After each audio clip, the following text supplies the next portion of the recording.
The rain caught up with Guernsey's South Show this afternoon, but nevertheless, islanders and visitors flocked to see the outdoor entertainment. The highlight was a Wild West show, complete with robbers, sheriffs and shootouts. Formed 4 years ago by Roy Horton, the entire cast are all members of the same family, and their noisy showdown, which is rather quiet here, takes them throughout the British Isles. Once again, of course, the bad guys lost, but not before many a bullet had been fired. And they'll all be back to fight another day. In fact, tomorrow. We'll have more highlights of the South Show in tomorrow night's Channel News. Tomorrow, of course, also sees Jersey's 43rd Battle of Flowers since the festival was revived in 1951. But for one of the island's most famous and best-loved entrants, it will be her last. Florence Bechelet built her first float for the Battle of Flowers in 1934 and has continued the tradition ever since. But Miss Bechelet is now 74. She says this year is her farewell. Most battle floats only live on in the memory or through photographs, film and video. But because Florence Bechelets are made from wild flowers, and thanks to her museum, they've survived much longer than the average exhibit. No one has been involved in the battle for longer or built more floats. It was in 1928 when the first battle after the First World War was revived. I was going along the road with my grandmother. Incidentally, we were going low water fishing. And along came this exhibit. Oh, I said to her, look at this. It was a ship on a lorry, all made out of hydrangeas. And we looked at it, and I said, wouldn't I like to do something like that? But of course, in those days, nobody took any notice of a young child like me. I was only 10. And we went low water fishing. The next day, in the Evening Post, I looked at all the photographs and the captions and all that. And I also noticed that there was a fancy dress class. Oh, I thought, if I could make a fancy dress, perhaps I could take part next year. And after some thought, I couldn't think at first what to do, but I had an idea. I was going to make a watering can, big enough so that I could have got inside of it and walked with it, you see, covered with hydrangeas. Well, I made it, and I showed it to a neighbour who in those days used to put in exhibits at carnivals. We had carnivals in the different parishes in October, November in those days. And he said, oh, you've done that well, but how are you taking it down there? Oh, I said, I want to cover it with hydrangeas, and I want to get inside of it and walk with it. Oh, he said, once you've covered it with hydrangeas, my poor girl, you'll never lift it, let alone walk with it. They're heavy, you know. Oh, and I was so disappointed, so of course I couldn't go. Well, the next few years, I looked at the paper each year, and I thought, oh, I'd love to do something. But by the time, 5 years later, by the time I was 15, I had an idea. If I could find some wheels. And I found on the farm, I found an old pram. I don't know whose pram it was. And I broke it up, just kept the 4 wheels and the chassis. And on that, I built, I tied planks with string, if you please. Planks 8 feet long, 3 feet wide. And then I joined them together with string. I don't know how they held, but they held. And I built a tower-shaped clock and 2 voices, one on each side. And I made the voices big enough so that 2 little children could get inside of it. A boy and a girl. I had 2 little cousins. So I dressed the little boy with a blue shirt and the girl with a pink blouse. And with 2 friends, we took it to the Springfield Battle of Flowers. And I won third prize with that exhibit, 50 pence. That was 10 shillings in those days. And to me, it was a fortune because we didn't have any pocket money in those days. So I thought, oh, that's good. If I could make something better next year, I might get a bit more. And that's how I started. And before the war, I made 9 exhibits in all, up to 1939. Although the original battles from 1902 up until the start of the First World War were held on the Avenue, between the wars the battle moved to the smaller venue of Springfield.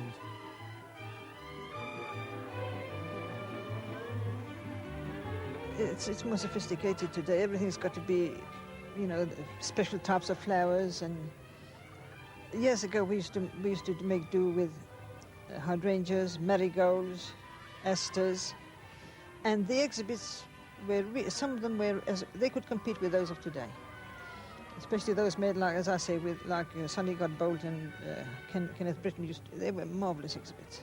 They compete with ours today. When the battle was revived in 1951, Petula Clark was the guest of honour. and the show was once again back on the avenue. There was quite a good turnout on the first year. And I was very lucky, actually, because I had a hunting scene. And there had been a radiogram valued at 160 guineas, and that was some money in those days, for the best exhibit by an individual. And I won that prize. My exhibit was the best by an individual that year. Also won a Presco refrigerator for the Prix de Merit, which I've still got working today, and a silver tea service for a Wildflowers Prize, and £15 in the cloth.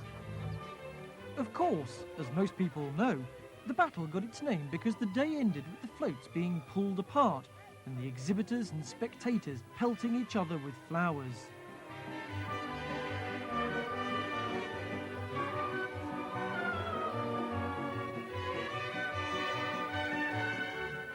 That was stopped in the 60s, a decision over which Florence is very upset. Yes, I am, because that was a lovely finale. Unfortunately, because of hooligans, we've had to give it up.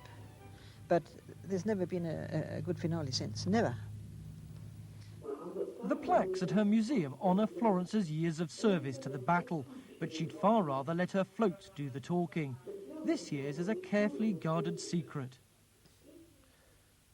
Miss Bechley may have twisted her ankle, but we're told she will be there tomorrow looking on. Finally, last night's storms abated in time for the 4th annual blessing of Alderney's fishing fleet at the Inner Harbour this morning. There were prayers and readings, and crowds congregated on the harbour wall to see the boats specially decorated for the service and to hear Alderney's Island Band. Well, fine weather and fair seas to all sailors. Good night from us.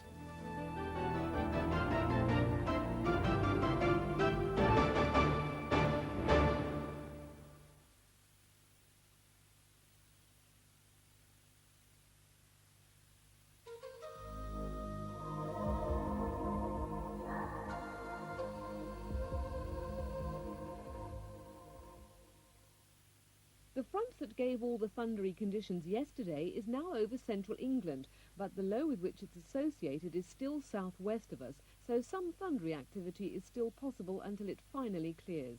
It's going to be pushed east during the next 24 hours by the high shown in mid-Atlantic, which looks set to give us another good weekend. By tomorrow, the low is expected to be nearer the eastern end of the channel as the high continues to build. There may be some showers around in the morning, but it seems that the Battle of Flowers in Jersey will have its customary good fortune with the weather in the afternoon, though it is likely to be a bit breezy and feeling fresher. Tonight in the islands, it'll be rather cloudy with occasional thundery showers, the minimum temperature 14 degrees. The wind may be rather variable and light, though mainly favouring a northerly point, and sea conditions will be smooth or slight.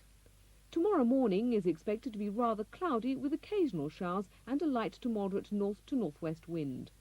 But in the afternoon we should see the cloud thinning with sunny intervals developing, but it will feel fresher with a maximum temperature of 17 to 19 degrees. The wind will be between northwest and north and moderate in strength, and that will take the sea into the slight to moderate category by the evening.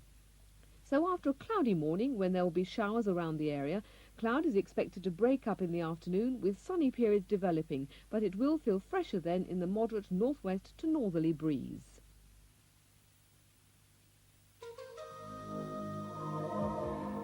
Today's weather is presented in association with Insurance Corporation of the Channel Islands.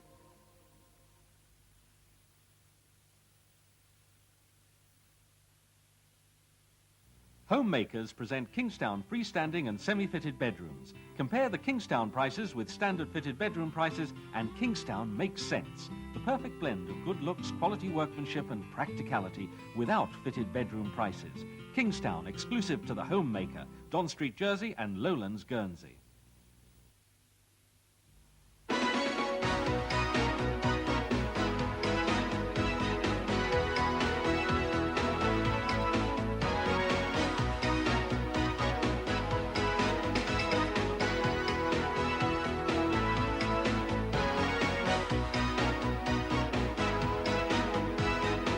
Regent now offers even greater value for money family entertainment. Fort Regent, a world of entertainment under one roof.